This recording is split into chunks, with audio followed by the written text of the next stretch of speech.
8:23. A partir de este momento, las informaciones que son noticia toman el protagonismo. Comienza Informe RCR. Muy buenos días, bienvenidos a este Informe RCR del día de hoy, 4 de abril de 2019. Como siempre, estamos trabajando a nombre de Jaime Nestares en la dirección general de la estación, de Willy Zarcaya en la gerencia de producción, de Jackson Vargas en la coordinación de redacción. En la producción del espacio, Marilia García, cumpliendo años, felicitaciones. Y en la dirección técnica está César Arteaga. Les saludo a Argenis Barreto a nombre de todo el equipo. Les recuerdo que nos pueden sintonizar, aparte de nuestra señal en AM 750, en internet, en la cuenta de YouTube rcr.tv, la radio que se ve. Los invito a que se suscriban y nos den un me gusta en esa página. Y también nos pueden escuchar en Periscope y ver en Periscope en @rcr750 y en nuestra cuenta de Twitter @rcr750. Ya iniciamos nuestra ronda informativa del día de hoy. La Unión Europea criticó el allanamiento de la inmunidad parlamentaria de Juan Guaidó, presidente de la Asamblea Nacional, por la Asamblea Nacional Constituyente, cuya legitimidad no es reconocida por el bloque, razón por la que advertirá que responderá con medidas apropiadas. Esta decisión constituye una violación grave de la Constitución venezolana, así como del Estado de Derecho y la separación de poderes, dice el borrador de declaración de la alta representante de Política Exterior y de Seguridad Común de la Unión Europea, Federica Mogherini.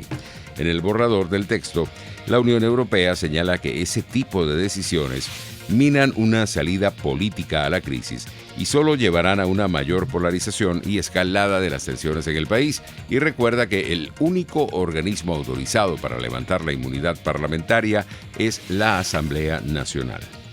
Entre tanto, el embajador Emilio Figueredo, abogado y presidente editor de la página web analítica.com, afirmó que se le está dando a Rusia una importancia que no tiene en lo que es su papel en el conflicto político que se vive en nuestro país. Eso es un juego que está dentro de lo que he expresado varias veces, que son los diferentes tableros de ajedrez, cosa que los rusos saben jugar muy bien, aunque hoy en día la inteligencia artificial los vence. Están tratando de jugar en su interés particular geopolítico, pero con una debilidad sustancial. O sea, Rusia no es la Unión Soviética.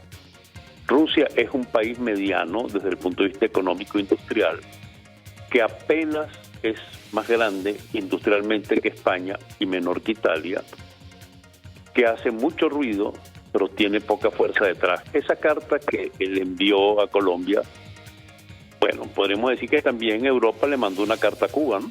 El Parlamento Europeo le mandó una carta a Cuba diciéndole que si seguían actuando e impidiendo la solución de la crisis venezolana, Europa revisaría su posición frente a Cuba, que es la que ha tenido tradicionalmente. Rusia no tiene el músculo financiero, económico e industrial para hacer creíble sus amenazas, y mucho menos a un país como Colombia, que es un país miembro de la OTAN.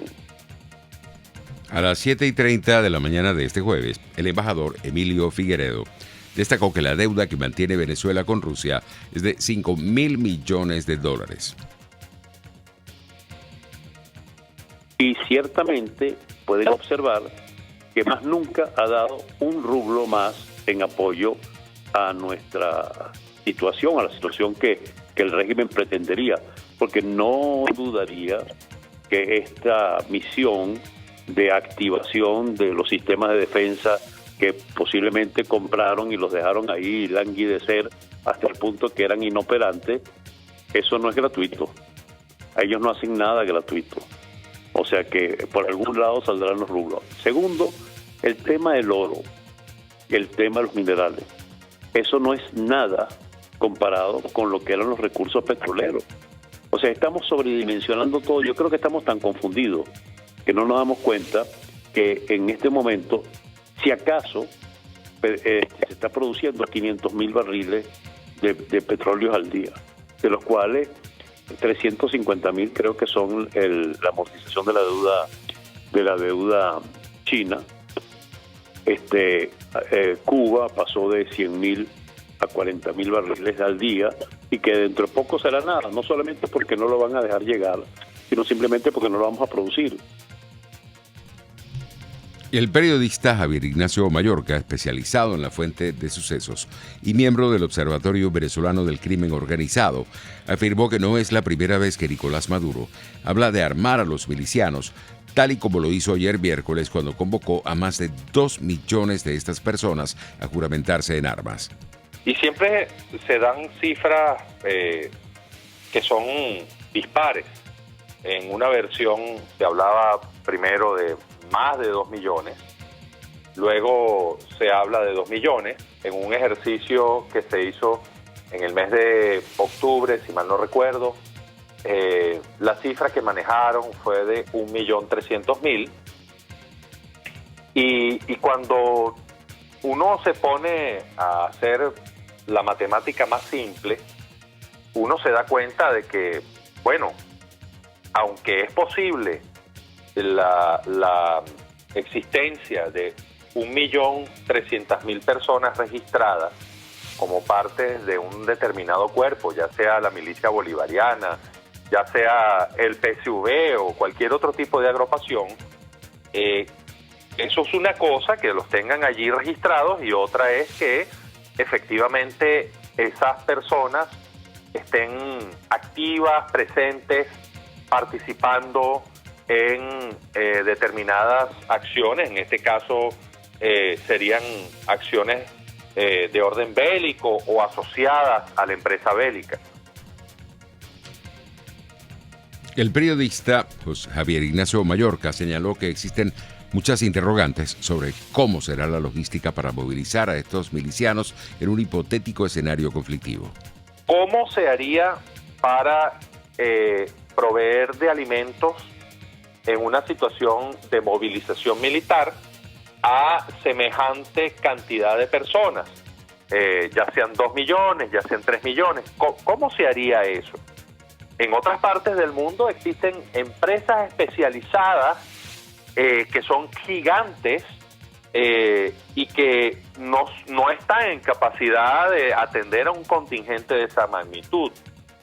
Hablamos de, por ejemplo, la Halliburton, que ha estado en Irak, que ha proveído de servicios al ejército estadounidense también en Afganistán, y que, bueno, es muy, muy complicado.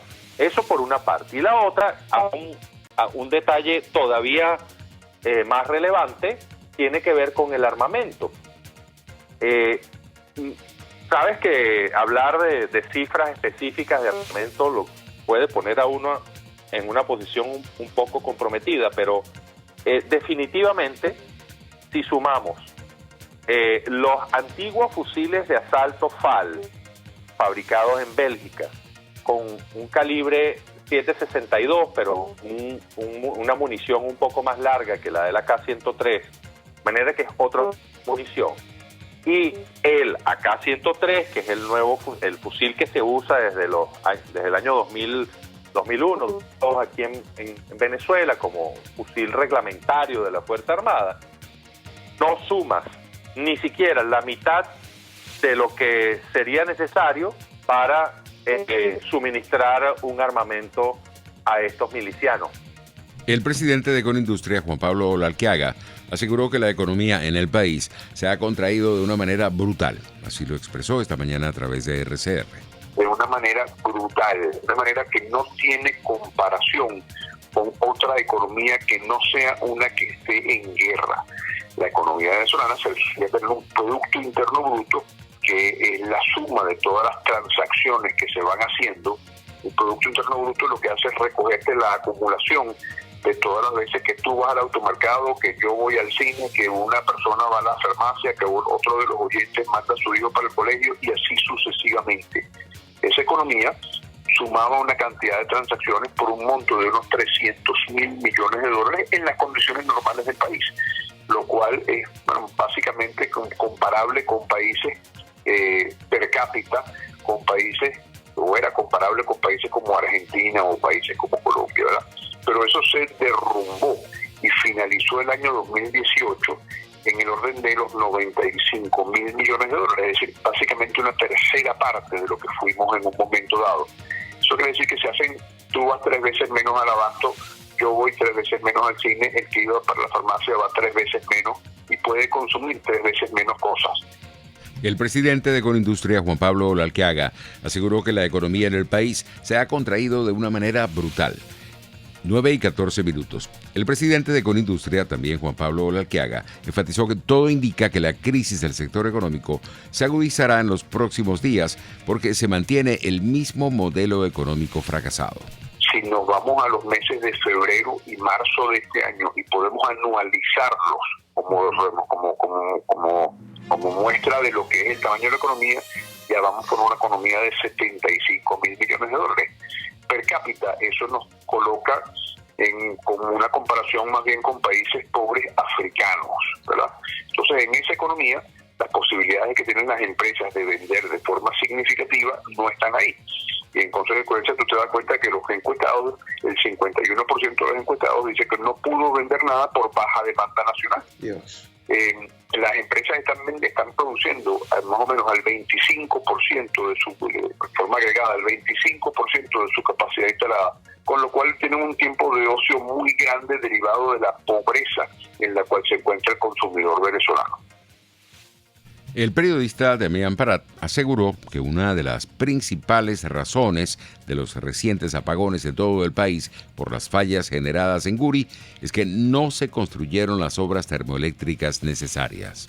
Si hubiera estado funcionando Termosucre en Cumaná, Planta Centro allá al lado de Morón entre Carabobo y Falcón, Termotuy en las afueras de Caracas, ¿cuáles eran? Bueno, hay 4 o 5 adicionales que tenían que haber sido, bueno, y si se hubiera terminado Tocoma, aquí, una falla X en Guri, bueno, hubiera creado algunas dificultades, pero no este desastre. Esa es la primera causa. La segunda es el abandono completo del mantenimiento. Edelca hacía toda la vida, 1 o 2 veces al año, un mantenimiento que llaman pica y poda, que es limpiar completamente todos los alrededores de las torres de transmisión, de las líneas eléctricas, etcétera, de monte. De manera que cuando viene esa época que hay incendios forestales, que es justamente esta, eso allí no afectaba. Bueno, eso tiene por lo menos 2 años completamente abandonado y fue la causa original del primer apagón. En este sentido, el periodista Damián Prat también resaltó esta mañana que la migración de la mano de obra especializada ha influido en la acentuación de esta crisis eléctrica. Que un porcentaje muy alto, hay gente que me dice, mira, eso es alrededor del 80%, yo no puedo asegurar exactamente la cifra, pero sí sé que es un porcentaje muy alto, de los trabajadores calificados, de los técnicos, conocedores que trabajaban en Edelca, en todo el sistema de transmisión, en el sistema interconectado nacional y también en algunos en Cadafe, etcétera. Bueno, y lo que era la electricidad de Caracas, tal, bueno, se han ido. O los votaron ellos por poner su cosa muy sectaria política, o mucha gente terminó yéndose a, bueno, ¿cómo se llama? Huyéndole al maltrato laboral, a las pésimas condiciones de trabajo, etcétera. Entonces, cuando quisieron reponer el sistema, eso requiere unos protocolos y unos procedimientos algo complejos, pero requiere mucho personal calificado, no lo tienen. Entonces, cada vez que intentan reponer algo, se daña otra cosa, peor, porque la cantidad de personal calificado que tienen es muy poca. No es que no queda nadie, pero es insuficiente. En el estado Táchira, la periodista Eileen Cardoso confirmó esta mañana que todavía continúa bloqueado el paso por los puentes que comunican esa entidad a nuestro país con Colombia.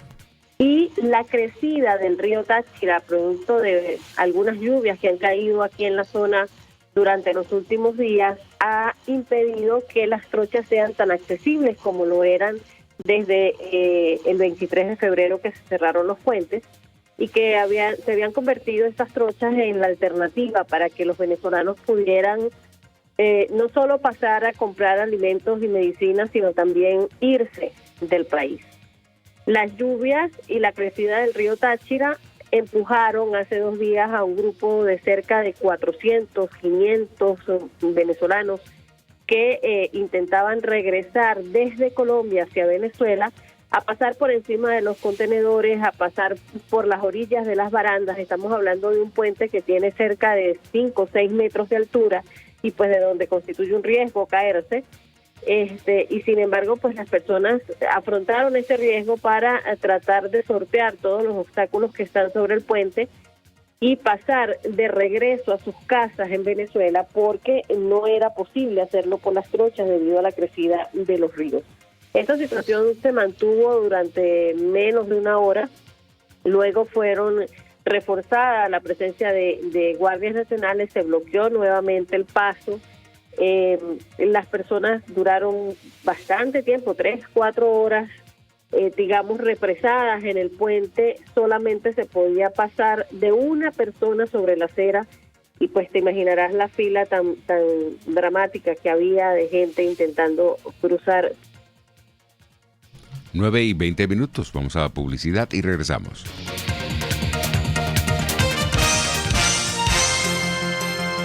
Usted escucha Informe RCR por su 750 AM. Puedes seguirnos en nuestras redes sociales. En Twitter, @RCR750, la radio que se ve. Margaret Thatcher. Las señales del socialismo apuntan hacia abajo, hacia menos libertad, menos prosperidad, más embrollo, más fracaso. Si los seguimos a su destino, llevarán a esta nación a la bancarrota. CAE Export es la empresa responsable de llevar tus envíos y cargas desde USA a Venezuela y Panamá, pero también de Panamá a Venezuela. CAE Export realiza este delicado trabajo con personal calificado y de vasta experiencia en el ramo de exportación, importación, empaque y despacho de mercancía. Para mayor información visita la página caexport.net, correo info@caexport.net, teléfono 0241-775-5575. CAE Export, déjalo todo en nuestras manos.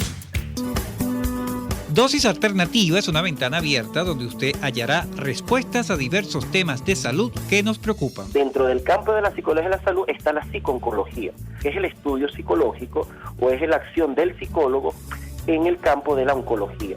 Entonces se busca abordar los problemas emocionales, los problemas psicológicos que pudiese presentar la persona que está vivenciando un problema oncológico. No solamente si tiene un problema, sino también para la prevención de los mismos también. Dosis Alternativa les hace llegar de una manera sencilla y amena la orientación de profesionales que necesita para comprender y manejar correctamente situaciones de nuestro día a día. El agua contaminada pues produce todos estos cuadros, no solamente diarreicos. Ahorita tenemos un brote bastante importante de hepatitis A que también es transmitido por el agua contaminada. Entonces son muchas enfermedades que son transmitidas por el agua que no estamos previniendo en este momento. Dosis Alternativa con Marilia García y Jackson Vargas, de lunes a viernes a las 9:30 de la mañana, solo por RCR y RCR.tv, la radio que se ve.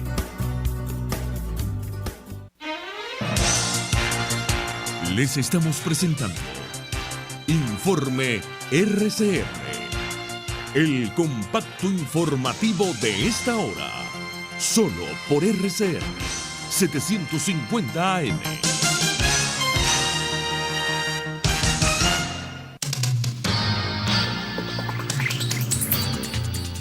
Iniciamos nuestro recorrido internacional en Nicaragua, donde el gobierno de Daniel Ortega y la oposición dieron por finalizadas las negociaciones con las que buscaban superar la crisis política que vive esa nación centroamericana desde hace casi un año, al cumplirse el plazo establecido para el diálogo y sin lograr consenso en temas clave. Escuchemos las declaraciones del jefe de la delegación opositora, el ex diplomático Carlos Tunerman. Desde el inicio de estas negociaciones llegamos a 2 acuerdos sobre libertades. Acuerdo para la facilitación del proceso de liberación de personas privadas de libertad y acuerdo para fortalecer los derechos y garantías. En los temas de justicia y democracia no se ha llegado a acuerdo. Hoy, 3 de abril, se venció el plazo establecido sin encontrar consenso en estos puntos que son indispensables para lograr un resultado que nos permita superar la profunda crisis socioeconómica del país. Los diputados británicos respaldan posponer el Brexit. La propuesta buscará llevar el Brexit más allá del 12 de abril, límite acordado con los europeos. Nuestros colegas de Radio Francia Internacional nos amplían.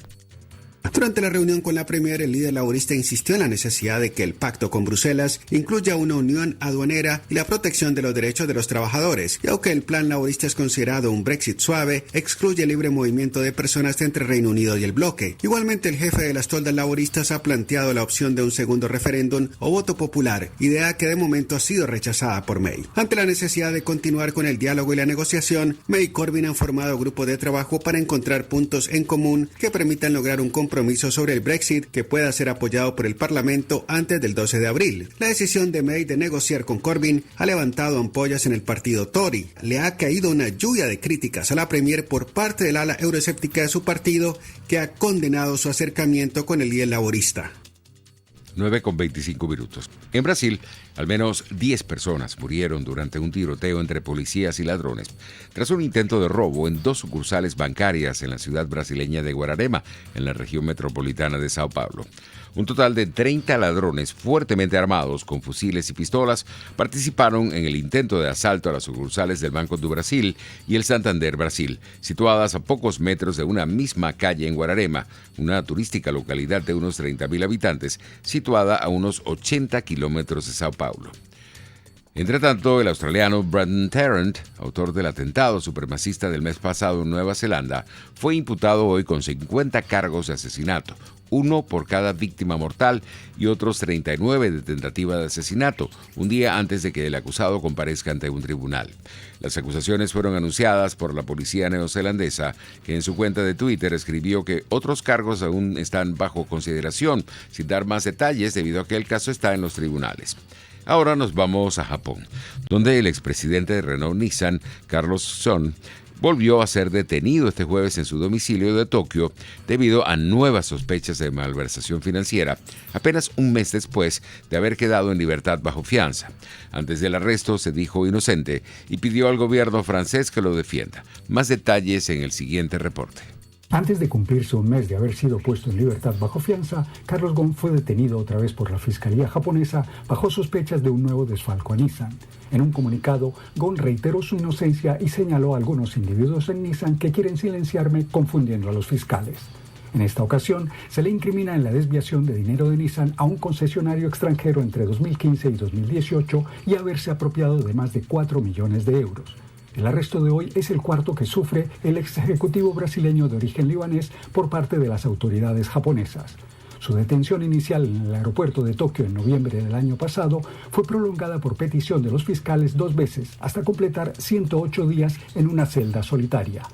Tal sistema de detenciones es conocido en Japón como secuestro judicial, por permitir a la fiscalía aislar a un sospechoso a veces varios años, con el pretexto de impedir que destruya pruebas del futuro juicio.